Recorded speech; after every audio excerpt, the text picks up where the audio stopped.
Chers téléspectateurs, bonjour. Merci de votre fidélité à la sœur Aimée Moussinga TV. Beaucoup d'entre vous se sont posé la question de savoir où est-ce que je suis partie. Je ne me fais plus voir. Je n'entends plus de nouvelles. La santé ne m'a pas permis.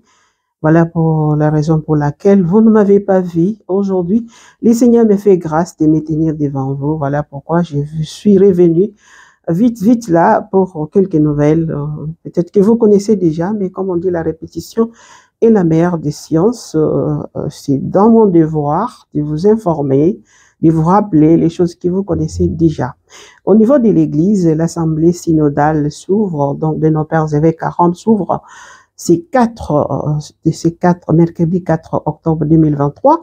Et ça va se clôturer le 29 octobre où les évêques du monde entier vont pouvoir réfléchir sur l'instrument laborieux que nous avons travaillé, d'ailleurs, que nous avons contribué par les questions qui ont été envoyées dans les diocèses, dans les paroisses. Et nous rappelons que les synodes, c'est sur la synodalité, je voulais dire, et comment marcher ensemble, la participation, la communion. Et ils vont réfléchir. Et à la fin, sûrement, il y aura l'encyclique post-synodale que le pape François va pouvoir signer. Il y aura des orientations pour l'Église universelle. Nos pères évêques de la République démocratique du Congo, beaucoup sont déjà partis à Rome, d'autres sont en train de partir parce qu'ils seront en visite à Lumina avec les Saints-Pères, les papes François, c'est mois d'octobre, ici les 7 ou les 8, comme ça. Quand nous aurons des informations, nous vous les donnerons à temps voulu. Et pour savoir que les papes été en audience avec nos évêques de la République démocratique du Congo. Sûrement, ils vont parler des défis, des joies et les peines de l'Église de la République démocratique du Congo. Et les papes vont les encourager, vont encourager les évêques dans ce qu'ils font de meilleur dans cette République, que personne ne peut nier aujourd'hui l'apport de l'Église catholique dans l'éducation, dans la santé, dans les sociales, ainsi de suite. Même si il ne faut pas suivre des petits peuples là, des petites choses là qui disent n'importe quoi sur nos pères évêques. Ça, ce sont les gens qui ont perdu quelquefois un peu la tête. Au niveau du pays, on dit que la criminalité ou les kidnappings ont un peu diminué ici à Kinshasa. J'espère aussi que à l'intérieur de la République démocratique du Congo, avec les nouveaux patrons de la police ici à Kinshasa, il essaie un peu de maîtriser un peu les choses en ce sens-là. Et au niveau social, les dollars est resté à ce point-là. Donc 2500, c'est ce qui change à 2500. Si vous avez les dollars, on vous les change même à 2500, 2650 même. Et si vous avez les francs, là, vous êtes obligé à changer à 2400, 2450, 2480.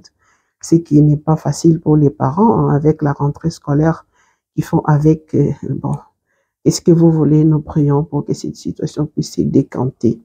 Nous avons suivi aussi que le président de la République démocratique du Congo avec son homologue de la Zambie, ils ont posé la première pierre, le pont qui sera érigé entre la Zambie et le Congo. Et ça sera toujours, je pense, à notre bénéfice, le bénéfice des deux pays. Nous félicitons déjà les présidents pour cet acte-là et nous espérons que ça va évoluer.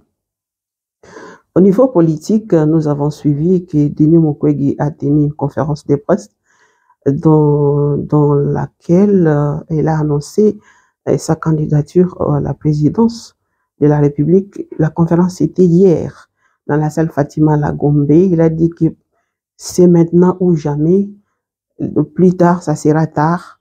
Il faut qu'il dépose sa candidature. Le peuple le veut, qu'il soit justement candidat du peuple comme membre de la société civile. Et nous venons d'apprendre d'ailleurs qu'il vient de déposer sa candidature à la CENI, c'est mardi 3 octobre 2023. Et nous venons d'apprendre aussi que donc Katumbi vient de déposer aussi sa candidature dans le silence.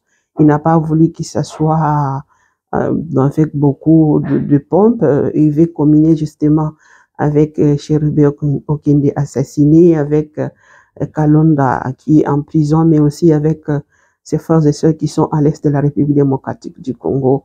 Alors, il ne voulait pas faire des choses avec des pompes en grand comme ça. Franck Diombo a déjà déposé. Il y avait Mozito aussi qui a déjà déposé. Et Martin Fayulu qui s'annonce qu'il va déposer sa candidature demain, donc le mercredi 4 octobre 2023. J'ai suivi la conférence de Martin Fayulu, juste l'analyse comme congolaise, comme étudiante doctorante en philosophie, comme journaliste aussi, comme fille de Saint-Paul aussi, dans les services de la communication sociale. Martin Fayulu, je l'encourage de revenir sur sa décision parce qu'il avait empêché ses députés de déposer leur candidature à la députation nationale et provinciale. Maintenant que lui revient sur sa décision, il veut déposer sa candidature, je l'encourage et j'ai suivi son discours. Je voulais juste dire, conseiller Martin Fayulu, de lui rappeler que les contextes qu'il a été élu en 2018 aujourd'hui, les choses ont changé. À ce moment-là, tous les Congolais en avaient marre de Kabila. Et aujourd'hui, il y a Fathi. Il y a les gens qui sont aussi derrière Fathi avec l'union sacrée. Donc Martin Fayulu ne pense pas que tout le peuple est derrière lui. Et la manière dont il a tenu un peu le discours, c'était un peu pour dire que c'est lui le meilleur, l'intègre, les moins corrompus, etc.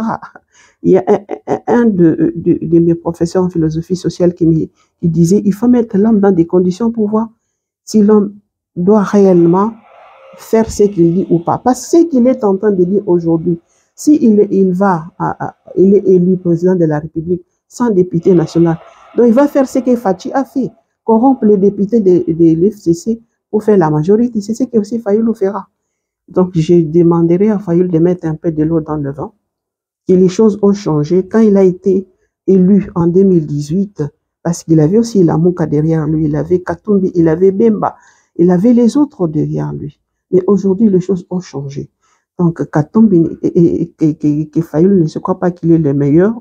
Il peut y aller seul sans les autres. Il doit conjuguer avec Katumbi qui a aussi une popularité, qui a les gens derrière. Il doit conjuguer avec Mozito qui a aussi les gens derrière. Il doit conjuguer aussi avec Mukwege, qui cherchent ensemble comment faire la candidature commune de l'opposition. Pas nécessairement lui, Martin Fayulu. Ça peut être Mukwege, ça peut être Katumbi, ça peut être Mozito, ça peut être Franck Diongo. Donc, vous qui êtes dans l'entourage de Martin Fayulu, essayez de les conseiller qu'il enlève dans la tête que tout le peuple est derrière lui. Les choses ont changé. Il doit se faire avec les autres. On dit, l'union fait la force. S'il va avec cette manière-là de penser, seul, il ne va pas gagner seul les élections. Voilà, merci de nous avoir suivis. Je voulais juste que nous renouons ces contacts après un temps, malgré mon état de santé. Et quand il y aura toujours des nouvelles, je ne manquerai pas de venir le plus vite possible pour nous entretenir.